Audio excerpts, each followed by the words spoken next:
Everyone, 25শে June ছিল আমাদের ভার্সিটির 222 ব্যাচের ইতিবৃত্ত। তো সেই উপলক্ষে আমরা আগের দিন অর্থাৎ 24শে জুন আমরা সবাই মিলে কাজে লেগে পড়ি, ডেকোরেশনের কাজে। আমার কাজ করার কোনো কথা ছিল না, কারণ আমার প্রচণ্ড ঠান্ডা লাগছে, ইভেন এখনও আমার গলা বসা।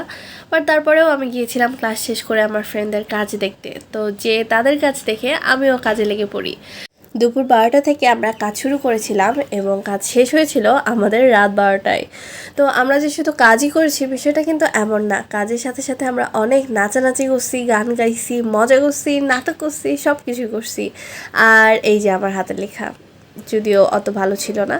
আর তারপরে দুপুর হয়ে যায়, দুপুরে আমাদেরকে চিকেন খিচুড়ি খাবার দেওয়া হয় আর আমরা সেটা অনেক এনজয় করি। তারপরে এটা খেতে খেতে বিকেল হয়ে যায়, বিকেলবেলা শুরু হয় আমার আলপনা দেওয়ার কাজ।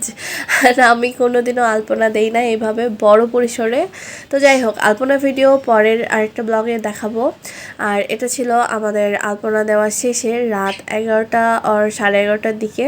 দেখো পুরো ভার্সিটি ফাঁকা, আমরা মাত্র কয়েকজন ছিলাম ভার্সিটিতে কাজ করছিলাম। তো এই তো এরপরে বাসায় চলে গেছি। কাজ শেষ করে আমরা বাসায় যাচ্ছি।